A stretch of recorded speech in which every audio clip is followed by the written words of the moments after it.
build your foundation. Leave your mark on this creation. Legacy, build your kingdom. Yeah, build your kingdom. Legacy, build your kingdom with Rudy Knapp.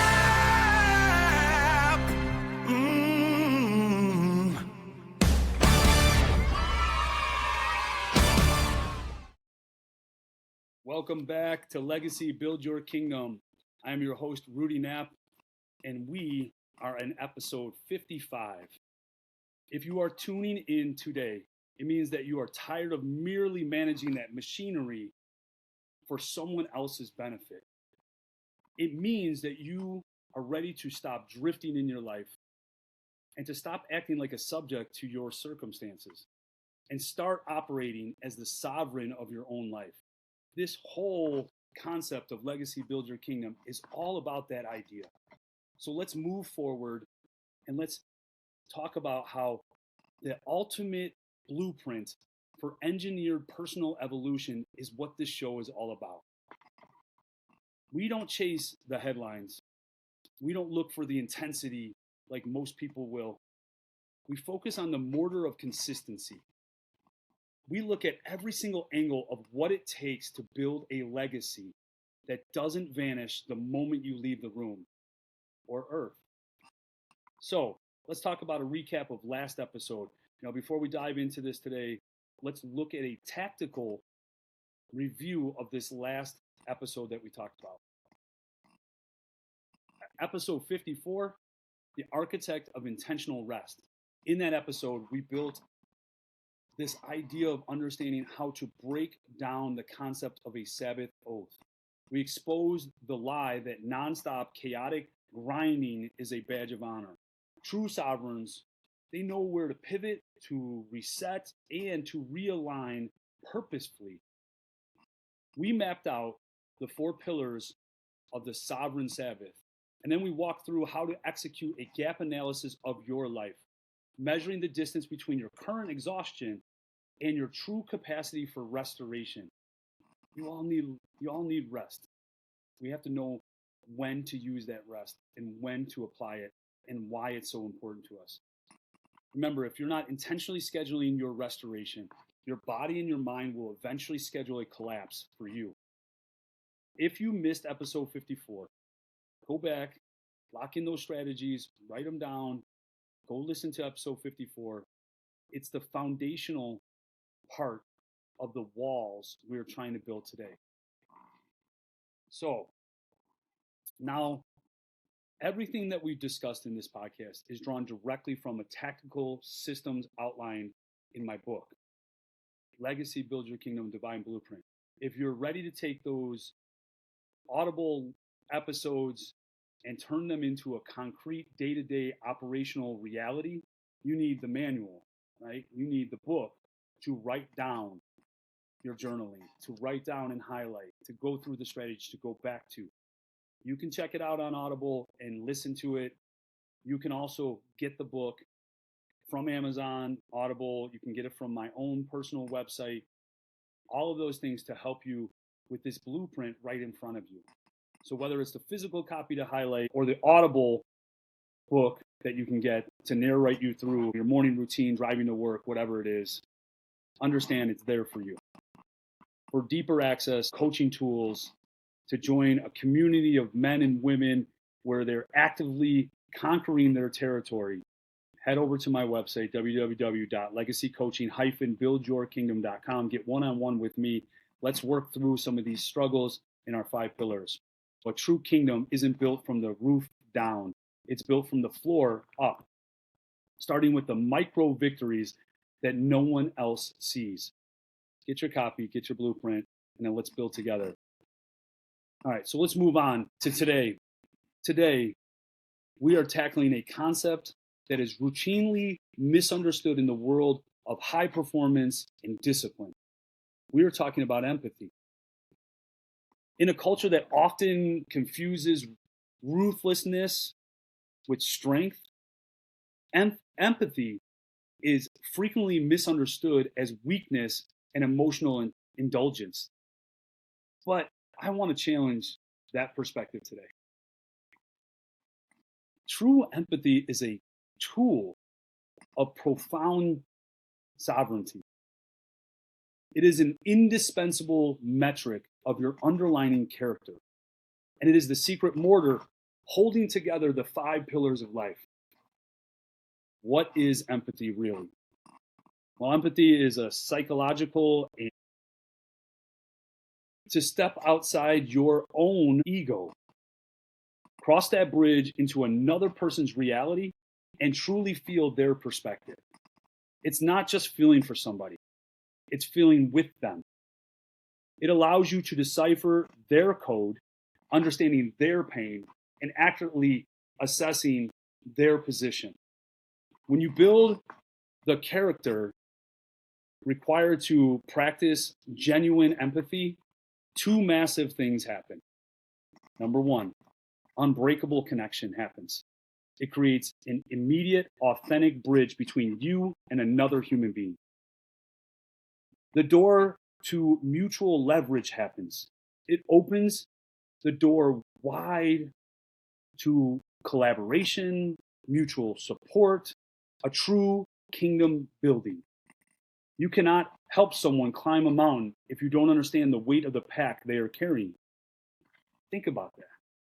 I can't help you build your kingdom if I don't understand what you're going through. That's an important concept. We need to relate. We need to communicate. We need to have a connection. That's where it comes in life coaching. Build a connection. Understand where you're coming from. Build a plan. Get you on track. 5 pillars. If your character lacks empathy, your kingdom will be built on dry sand. You will have high walls but empty rooms. Let's look at how this ties directly into the core framework of our work, the 5 pillars. You cannot optimize your life by itself. You cannot isolate. You cannot put yourself in a silo. True legacy requires the synchronized advancement across 5 pillars, all of them together. Let's break down exactly how empathy acts as a catalyst for each one of those. You must work on all pillars, not just is never entirely about you. A life spent looking only in the mirror is a small, claustrophobic existence.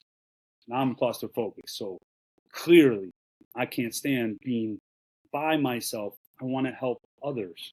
Your true spiritual uplift happens when your vision expands to serve a higher ceiling. Think about that as a higher calling in your life.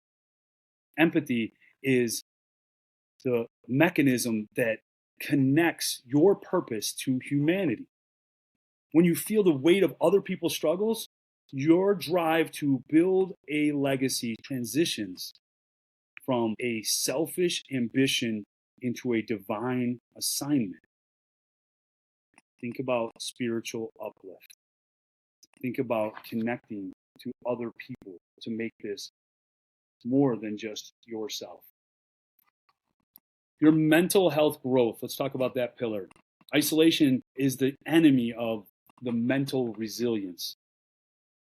When we get trapped inside our own heads, our anxiety, our self-doubt, and pressures, they multiply. Empathy is a powerful antidote to the internal chaos that we have. By intentionally turning your focus outward to understand the internal landscapes of other people, you disrupt your own negative thought loops. Control your narrative. Control your narrative. It grounds you. You understand that it reminds you that suffering is part of the human condition, breaking the illusion that you are fighting your battles by yourself, alone. Our mental changes every other pillar. They all. What about your physical? What about your body? What about your temple? What about your physical enhancement? You might wonder this. Why does or how does empathy relate to your physical training and your health? It comes down to the stewardship of your temple and your environment. When you possess the discipline to care for your body, empathy drives you to look at those around you who are physically struggling, fatigued, neglecting their health, out of shape. Instead of viewing them with judgment, empathy allows you to remember your own moments of weakness. Where did you come from? Where did you start? It changes how you lead by example, transforming your own physical fitness into this inspiration or safety for your family or your community or your kingdom. So, when you think about that concept, you're not feeling judgment towards them. You're feeling a concept of understanding with empathy what they're going through, especially if you've gone through it yourself. I have. I've been in those moments where my physical was never where I wanted it to be. And it's mentally grueling along with physically grueling. So now, when you approach this concept of seeing other people, you want to help them. Hence why I do fitness training. Hence why I love the concept of changing your mental capacity to fitness train to get you to have a confidence in who you are, build your temple so you can last for 100 years. It's a 100-year cathedral. Physical enhancement, empathy. Those people at the gym that are overweight, that are 80 years old, that are young, whatever the case is, they're showing up every single day. They're getting on the treadmill. They're doing something physical in the gym. I applaud them. I root for them. I build them up. Give them a compliment. This is why empathy is so important, because that one compliment, which has worked for me in the past, could work for them. Keep them going another day. Keep them going another week. Keep them going on and on and on. When we have empathy for people and we support them and we build them, their mentality changes. The confidence changes. It helps them with their own life. Empathy. So, what about pillar 4? Career and financial development. Let's talk about treasury. In business, career, finances, empathy is a competitive advantage. Currency flows where value is created.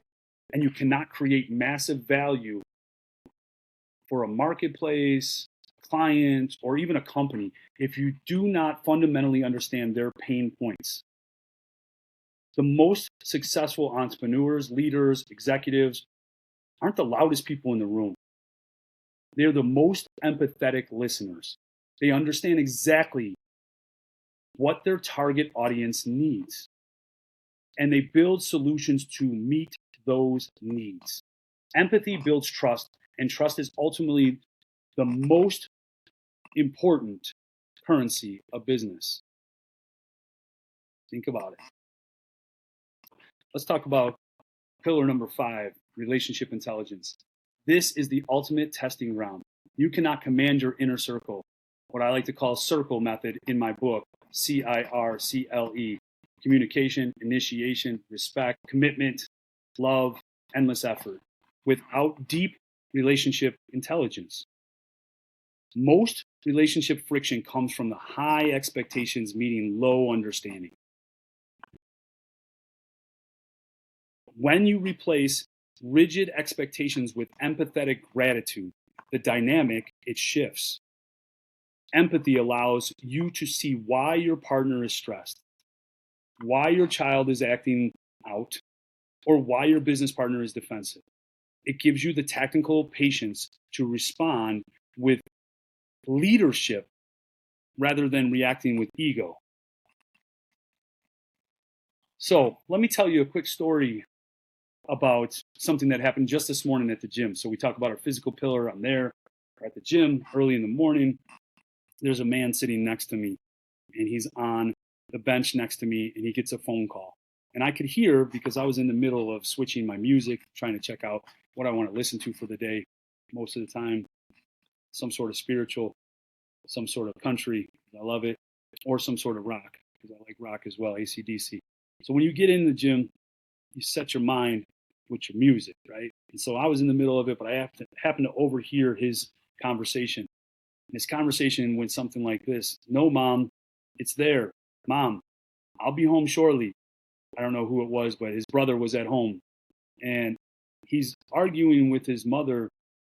And this is a 50-something-year-old man having a hard time communicating with mom. You can tell mom is someone that is ill, that mom has some sort of dementia, has some sort of forgetfulness. And he's explained, no, the bathroom is right next to you. I put it there. It's been there for 2 years. I've taken care of you for 2 years, Mom. I know exactly what it is. Always come home. Always be there. And he's going back and forth with mom, and there's an argument on the phone, and I could just, it just hit me, because it's exactly what I've gone through in my life.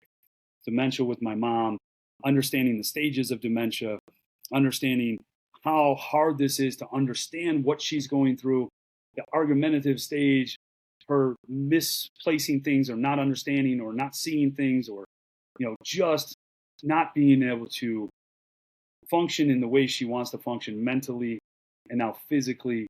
And you can see the exhaustion on his face. You can see it in his tone. You can see he's getting upset. I understand, been there, completely get it. And I felt for him. And I felt this empathy for him. And I didn't mean to pry on him. And he got off the phone and he looked at me because he knows I was right next to him. And I looked at him and I said, "It's okay, man. It's okay. I understand."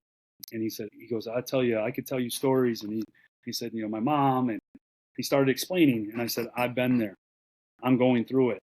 My mom has dementia, 66 years old, got it, 73 years old now, doesn't know who I am. Wheelchair, someone feeds her. Someone has to take care of her 24 hours a day. Someone has to bathe her. She's a shell of a woman that she once was, who was amazing." And I understand. And we talked for a minute, and we shared stories, and we went through cycles, and we found where she is in her cycles through how dementia goes, the different stages. And I explained where I've gone through, and I can relate to him. I'm praying for him. I understand where he's coming from. It changed my entire life. It pushed me to build my own kingdom. It pushed me to build those around me, because we all struggle. It is a hardship, and we don't understand that disease. And he is having a hard time, along with breaking up families and understanding that some families, they all don't pitch in to help. And he's a good son. He takes care of her, and he's everyday thing. And he's waiting to move to Arizona until his mom is set where she's at, or until she passes away. We both talked about praying for God to let both of our mothers be in a better place, because where they're at now is not living life the way they want to live. They have a legacy.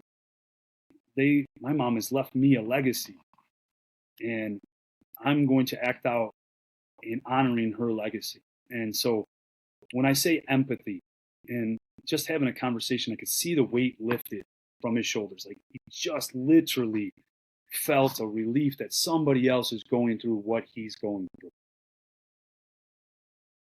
Very, very, very upsetting, because I could see it in him, and I was there. And the anger and watching my family go through it, not understanding this, and very upsetting. But because I was able to have a conversation and relate to him and be empathetic towards him, he can continue that workout and get his mind where he needs to get it. Physical pillar gets your mental where it needs to be. It seemed like it helped him some. And we talked a little bit about some strategy and what he can do to go forward, building a relationship with you to understand where you're at and how we can get through hard things in life. And that's what I had to do in my life. And I have a method, and I have different strategies and methods to go through that. And I really try to use a few on him. And it seemed like a retired police officer who was a very big man, very strong man, very 6'3", great guy, just hardship.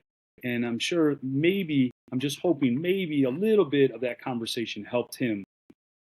So many times I wanted to relate to people, and so many times I would have conversations with people that had grandparents that went through what my mom was going through. My mom was super young.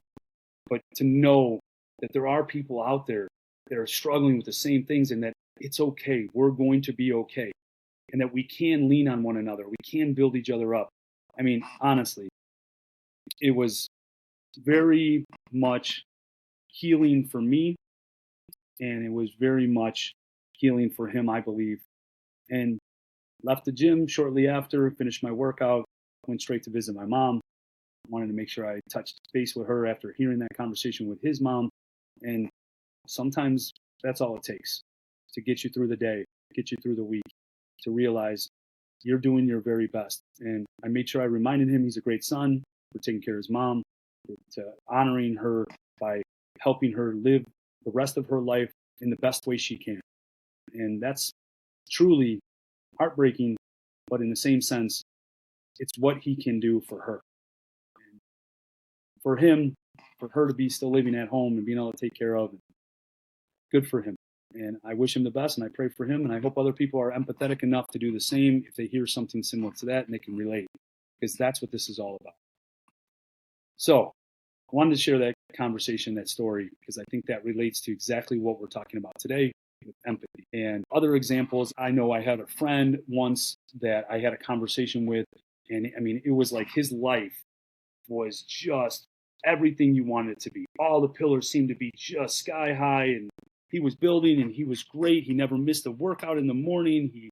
On paper, I mean, his kingdom was immaculate. His career was great. His finances were great. His physical was great. He went through life, and he was good. He was great. But behind closed doors, the fortress that he built was crumbling. His relationship intelligence was at an all-time low. He treated his home like it's a corporate boardroom. When his wife expressed that she was burned out, or his teenager, he had a son that withdrew from him, stopped speaking to him, it was like he wanted to fix this problem like he was the boss and like he was in a corporate world. He criticized their lack of discipline. He went through, and he didn't have empathy with them. He didn't want to see their perspective. You know, that turning point came when his son completely stopped talking to him.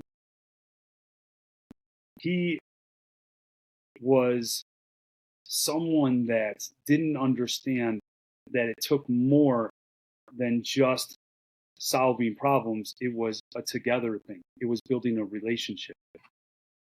You know, he would say to me, like, I give him everything. I'm doing everything I possibly can. And I told him, I said, you're providing the bricks for your kingdom, but you're not providing the mortar. You are treating your family like subjects instead of recognizing them as individuals in your kingdom. You need to stop trying to win the argument and start trying to understand the experience. We implemented an intentional strategy. The next time his wife shared that she was stressed out, he wasn't allowed to offer a solution or be a critic. He had to sit down, look her in the eyes, and he had to use the technique that I call perspective echo. He had to say, it sounds like you are carrying a massive weight right now. And I want to understand what it feels like for you. It tore his ego to shreds. Like, the first time he did it, he couldn't handle it. It required immense character development to suppress his urge to dominate that conversation. But when he did, the walls came down. His wife wept. His son eventually opened up. He deployed empathy, built a genuine connection, opened the door to mutual support, and saved his family's legacy. He realized that a sovereign doesn't just rule. A sovereign protects and understands. Now, I never want to leave this podcast with just a handful of good thoughts or good stories. We're builders. We need technical application. Here is 2 actionable strategies you can implement today to develop your character through empathy. Strategy number 1, the empathy audit. Think of a relationship in your life right now where there is friction. Everybody has one: friend, kids, person, somebody in your family. Whether it is just that spouse, that child, that coworker, client, whatever it is, take 5 minutes tonight. to sit down with the journal. Write out your conflict strictly from their point of view. Do not defend your position in that text. Do not write something that has some defensive part of you to push your story to side with you. Write it from their perspective. Force your brain to articulate their frustrations, their fears, and their pressures. This builds the mental muscle of perspective shifting. This strategy works. The empathy audit. Strategy number 2. Active listening without solution. In your conversation this week, practice the art of intentional silence. When someone close to you brings you a problem or an emotional burden to your attention, do not offer a fix, an answer, or a personal story about yourself for at least 3 minutes. Don't do it for 3 minutes. Simply listen, validate your perspective, and ask, how can I best support you through this? Watch how fast the door opens to connection between you two. It works. Active listening without solution. All right. Kingdom, my family, my people, ones that are listening, hopefully get something out of this. Your legacy is the sum total of the walls you build and the people that you are protecting. Do not neglect the power of empathy. Build your character, fortify your 5 pillars, and step into your authority as a sovereign. Don't forget, go out there, grab your copy of Legacy Build Your Kingdom. It's on Audible, Amazon. It's on my website, www.legacycoaching-buildyourkingdom.com. And that can help you accelerate your training. So as we go through this podcast and we're helping you with actionable items, I also want you to go through and look at what's available in the book, where there's journaling and there's strategies and there's actionable items in that book as well. So I'm using some, I'm leaving some just for the book. I want you to go through and see, how can I specifically look at one of those pillars? We talked about how the pillars have to all be worked on together. One pillar at a time can be a focus. You have actionable items from each pillar. So as we close out this chapter today, remember this truth down into your bones. Your legacy is waiting. Your descendants are watching. This blueprint is eternal. But the time to build is right now. Go forth and lead. Build your kingdom. But remember and never forget who you're building it for. I'm Rudy Knapp. Go be empathetic towards someone today. Talk to you next time.